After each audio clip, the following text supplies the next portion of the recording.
Φαρμακείο, παρακαλώ.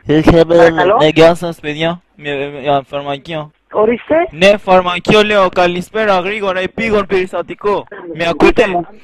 Γρήγορα, Ναι. εγώ ονομάζομαι Τζουτζούκ, παίρνω εκ μέρους του κύριου Γιώργου. Μου είπε ότι μπορώ να... Ναι, και τι θέλετε? Είστε ανοιχτά, είναι αγάπη για το παιδί. Πώς το λένε, για να μην μείνει έγκυος το παιδί τώρα η κοπέλα μου, γιατί εξπερμάτωσα μέσα κατά λάθος. Μην ανησυχείτε, έχετε μέχρι και 72 ώρες, μην αγχώνεστε. Φοβάμαι, δεν μπορώ ρε παιδιά μου, τώρα μόλις έγινε ρε παιδί μου και δεν ξέρω τι να κάνω. Μην αγχώνεσαι, μην αγχώνεσαι. Άκου λίγο. Πείτε μου, σας παρακαλώ, γρήγορα, σας υπάρχει... παρακαλώ, φοβάμαι. Καλά, είμαστε...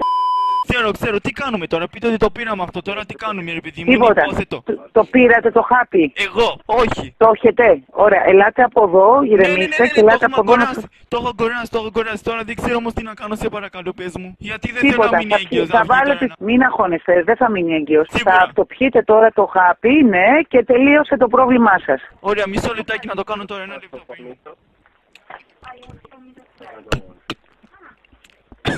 Ωραία, το ήπια τώρα, τα περιμένουμε 72 ώρες. Όχι εσείς, δεν θα το πιείτε εσείς, η κυρία θα το πιει. Εγώ το ήπια τώρα. Όχι.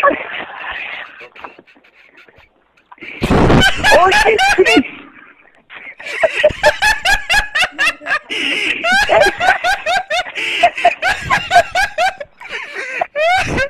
Ω Χριστός μου.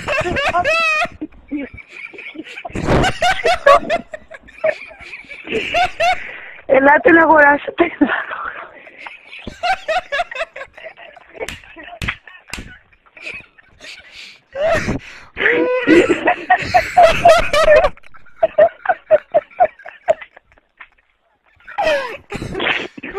Εσείς γιατί το έπιατε το χάπι και θα μείνετε εσείς έγκυος. Μου είπατε να το πιω.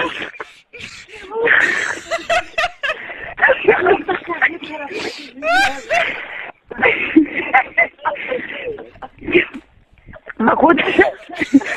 Πηγαίνετε να ξαναγοράσετε άλλο χάπι και πάρτε με τηλέφωνο. Εγώ τώρα τι θα Ακούτε? Εγώ θα βγάλω κάποιο πρόβλημα τώρα. Όχι, πρόβλημα δεν θα βγάλετε. Ούτε παιδί. Αλλά αν δεν βγει η γυναίκα σας θα βγάλετε πρόβλημα. Θα το πληρώνετε. Πηγαίνετε να πάρετε ένα χάπι και ξαναπάρτε με τηλέφωνο. Εντάξει, Ή έλατε από εδώ να πάρετε ένα χάπι. Ωραία, θα πάρω ένα Και μην το τηλέφωνο. πιείτε εσείς. Όχι, Η κοπέλα θα το πιει. κατά λάθος το ήπια τώρα, κατά λάθος, οκ. Εντάξει. Να είστε καλά.